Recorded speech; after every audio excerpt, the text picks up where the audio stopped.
మహాజనులారా, మన ముఖ్యమంత్రి గారి పట్ల మీకున్న ఆదరాభిమానాలు నాకు తెలుసు. ఇంత మంచి ముఖ్యమంత్రిని ఆ భగవంతుడు మనకు ఎందుకు లేకుండా చేశాడా అని అడుగుతున్నాను.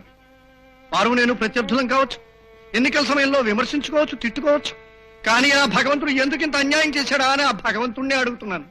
వారికి ఆత్మశాంతిని కలిగించమని ఆ భగవంతుడిని ప్రార్థించడం తప్ప మరేమీ చేయలేని నిస్సహాయ స్థితిలో ఉన్నామని చెప్తూ వారి కుటుంబానికి నా ప్రగాఢ సంతాపాన్ని తెలియజేస్తున్నాను. ముఖ్యమంత్రి గారిని ఆఖరిసారి చూసొస్తాను. ఈలోగా మీరు కూడా ఆ భగవంతుడిని ప్రార్థించమని మిమ్మల్ందరినీ ప్రార్థిస్తున్నాను.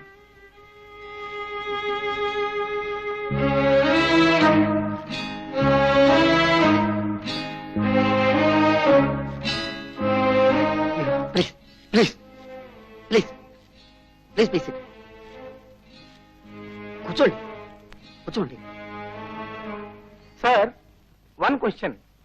చీఫ్ మినిస్టర్ గారు పోయారు కదా, తర్వాత చీఫ్ మినిస్టర్ ఎవరవుతారని మీరు అనుకుంటున్నారు?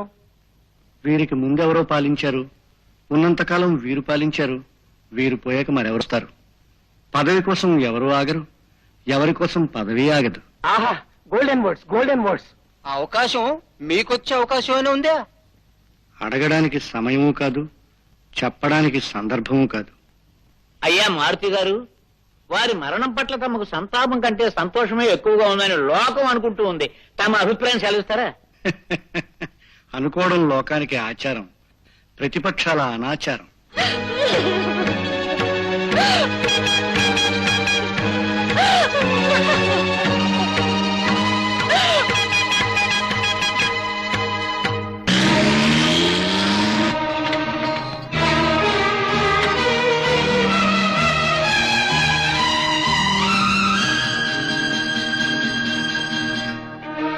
బాబు, ఇంత ఘోరం జరిగిపోతుంది అనుకోలేదు. వారికి సానుభూతి చూపించడం తప్ప ఇంకేమీ చేయలేని నిస్సహాయం, వారి ఆత్మకు శాంతి కలగాలని భగవంతుడిని ప్రార్థించడం తప్ప ఇంకేమీ చేయలేని దౌర్భాగ్యం. బాబు, మమ్మల్ని క్షమించు.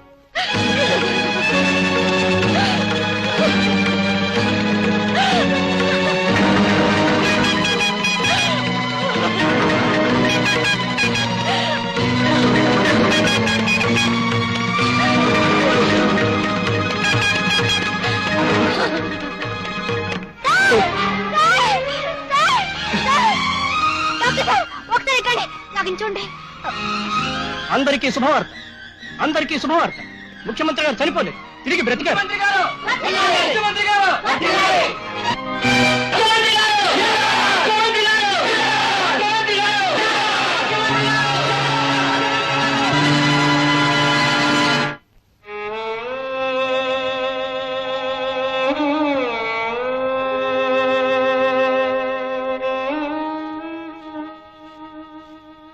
నమస్కారం సార్, ఇప్పుడే స్పృహ వచ్చింది.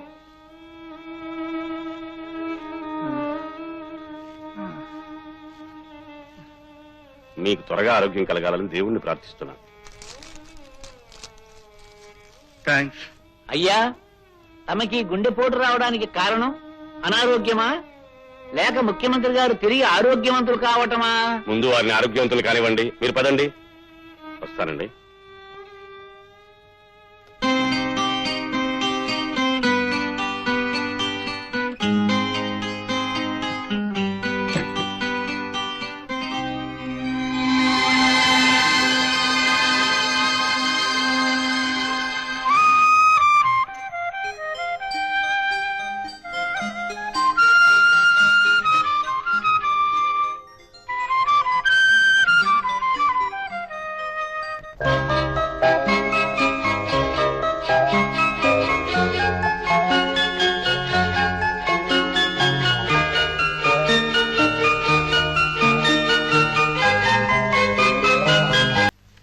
నర్సు వల్ల తమరు బ్రతికింపబడ్డారని లోకమంతా అనుకుంటూ ఉంటే కాదు, ఆయన కారణ జన్ములు, మృత్యుంజయులు, ఆయన పేదవాళ్ళకు చేసినటువంటి పుణ్యం వల్లే ఆయన బ్రతికారు అని ఆ నర్సు చేత చెప్పించి అది లోకానికి తెలిసేటట్టు ప్రచురించారు. సార్ సార్, ఈ పేపర్ చూడండి.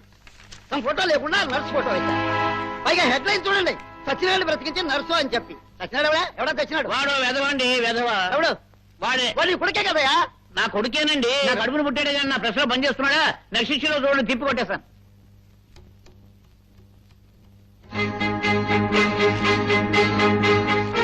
ఏం మావయ్య పిలిపించారట? ఏమిటా? నీకు నర్సుగా ట్రైనింగ్ ఇప్పించింది, ఉద్యోగం ఇప్పించింది ఎందుకు? ఎందుకని అడుగుతున్నాను. నా పొట్ట నేను పోషించుకోవడానికి, మా అమ్మని పోషించుకోవడానికి, చేతనైతే 10 మంది రోగులకు సేవ చేయటానికి కానీ చచ్చిపోయిన ఎమ్మెల్యేని ముఖ్యమంత్రుల్ని బతికించడానికి కాదుగా. అని నేను నేర్చుకున్న ట్రైనింగ్ లో ఎక్కడ రాసలేదే. రాసి ఉండదు. 15 సంవత్సరాలుగా నేను ముఖ్యమంత్రి అవ్వాలనుకుంటున్నాను నీకు తెలుసుగా. 15 సంవత్సరాలుగా అతను ముఖ్యమంత్రిగా పాతుకుపోయాడని నీకు తెలుసుగా. అతను చచ్చిపోతే నా పార్టీ అధికారంలోకి వస్తుందని నీకు తెలుసుగా. అప్పుడు నేను ముఖ్యమంత్రి అవుతాను నీకు తెలుసుగా. నాకు తెలియదుగా. ఇది మాత్రం తెలుసు. అతను చచ్చిపోయిన డాక్టర్లంతా కన్ఫర్మ్ చేసి వదిలేశారు, నర్సులంతా కన్ఫర్మ్ చేసి వదిలేశారు, దేశం అంతా కన్ఫర్మ్ చేసి వదిలేసింది. నువ్వు మాత్రం కన్ఫర్మ్ చేయకుండా తగుదునమ్మా అతను గుండెల మీద ఎక్కి తొక్కి బతికించావు. ఎందుకు బతికించావు అని అడుగుతున్నాను. నేను మానవ ప్రయత్నం చేశాను, భగవంతుడు రక్షించాడు. భగవంతుడు రక్షించలేదు, వాడు చంపేశాడు. కానీ నీ వెధ ప్రయత్నమే బతికించింది. నేనేం చేశాను? నువ్వేం చేయక్కర్లేదు. మళ్ళీ వాడు చచ్చిపోయే అవకాశం ఏమైనా ఉందా? లేదు. అయితే నువ్వు దయచేయి, చేసిన చాలు, వెళ్ళు. నేనేం చేశాను మావయ్య? వెళ్ళమంటూ ఉంటే ఇందులో నేను చేసిన తప్పే ఉంది మావయ్య. ఊరికే నర్స్ ట్రైనింగ్ అవటం కాదు, నర్స్ అయ్యాక జీవితంలో ఒకనైనా బ్రతికించిన మీరేగా అన్నారు, బ్రతికించాను. అన్నానే, కానీ వీడిని కాదు బతికించమంది. నువ్వు దయచేయి. మీరంటే ఇక్కడ ఉన్న ముఖ్యమంత్రి గారు ఉన్నారు, పిలుస్తాను. నమస్కారం. నమస్కారం. నమస్కారం సార్, ఎలా ఉన్నారు సార్? బాగున్నారా? ఏం లేదు సార్, వీళ్ళు రోడ్ పక్కన పాకలు వేసుకున్నారు. కార్పొరేషన్ వాళ్ళు వాటిని పీకేమన్నారట. అవునమ్మా, ప్లాట్ఫారం కట్టింది మనుషులు నడవడానికి కానీ పాకలేసుకోవడానికి కదుగా. నడిచెళ్ళే వాళ్ళు రోడ్ మీద వెళ్ళొచ్చు కదా సార్, పాకల మీదగానే వెళ్ళాలా? కావాలంటే మీరు ఇల్లు కట్టించేసేయండి, వాళ్ళు పాకలు తీసిస్తారు. సరే సరే, ఆలోచిస్తానులే. ఆలోచిస్తానంటారేంటండి? చచ్చిపోయిన మిమ్మల్ని బతికించింది నేనే కదా, ఆ మాత్రం చేయలేరా? ఏమయ్యా, ఇదిగో ఈ దగ్గర అప్లికేషన్ ఇచ్చి పంపించే. ఇదిగో ఇట్రండి, అప్లికేషన్ తీసుకురండి. ఎడ్యుకేషన్ అలవెన్స్ కావాలని, బస్ అలవెన్స్ కావాలని స్ట్రైక్ చేయాల్సిందే. ఏమిటి అందరు ఇక్కడ మీటింగ్ పెట్టారు? చదువు మనకి డ్రెస్ అలవెన్స్ కావాలని, కరువు పక్షం పెంచాలని, మన పిల్లలకి ఎడ్యుకేషన్ అలవెన్స్ కావాలని ప్రభుత్వానికి మనం అప్లై చేసామా? అవేవి ఇవ్వరట. అటువంటి డిమాండ్ మరి ఎప్పుడు చెయ్యొద్దని చెప్పి ప్రభుత్వం మా దగ్గర నుంచి శ్రీముఖం వచ్చింది. అందుకే మేమంతా కలిసి ఓ నిర్ణయానికి వచ్చాం. ఏమిటిది? స్ట్రైక్ అంటే అంత తేలికైన విషయం కాదు. నీతోటి నాతోటి సరిపోదే. అవునే, సరిపోలేదే. మీటింగ్ పెడతాం, మన రాష్ట్రంలో ఉన్న నర్సులందరికీ ఇన్ఫార్మ్ చేస్తాం, అందరూ కలిసి ఒక తేదీ నిర్ణయించుకుని స్ట్రైక్ ప్రారంభిస్తాం. ఎందుకే స్ట్రైక్ గొడవ అంతా? ఇదెవడో గొట్టంగాడు పంపించుంటాడు. ముఖ్యమంత్రి గారు నాకు తెలుసు కదా, నేనే కదా ఆయన బతికించాను, లేకపోతే వాడు చచ్చిపోయి ఉన్నాడు కదా. సరాసరి నేను వెళ్ళి ఆయనతో మాట్లాడతాను, ఈ చేత్తో కాగితం ఇస్తాను, ఆ చేత్తో ఆర్డర్ పట్టుకొస్తాను. ఓకే? ముఖ్యమంత్రి గారు చచ్చిపోతే బతికించింది నేనే, ఆయనతో మాట్లాడాలి. చాలా బిజీగా ఉన్నారు, కూర్చోండి. సరే, మేము వచ్చామని చెప్పండి. అలాగే. కూర్చోండి, కూర్చోండి.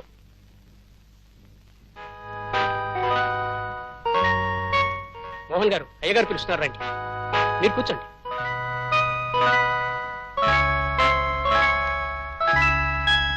జనార్దన్ గారు, రండి. ఏమిటండి అందరిని పిలుస్తూ మమ్మల్ని పిలవలేంటి? వస్తున్నానమ్మా, కొంచెం వెయిట్ చేయాలి.